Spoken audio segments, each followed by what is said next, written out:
For any cervical spine injury clearance, both guidelines should be followed. Any patient will come to A&E, I will do examination of the cervical spine and clinically exclude cervical spine injury. In case if the patient is having any pain or symptoms of paresthesias, I would prefer to go on for radiological clearance, specifically when there is a polytrauma. A CT scan with 2 to 3 mm sliced cuts is indicated to exclude cervical spine injury and have radiological clearance.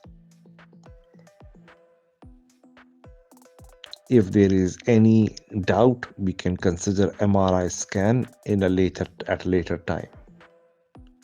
Any patient with suspected spinal cord injury, especially cervical spine, should have triple immobilization.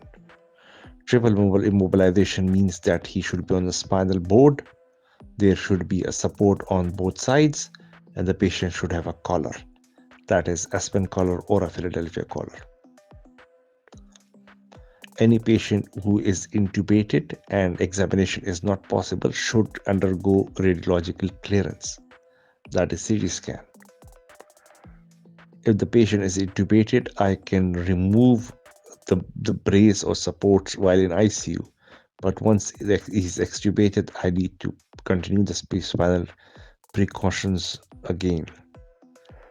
We prefer to avoid any long duration of support and try to clear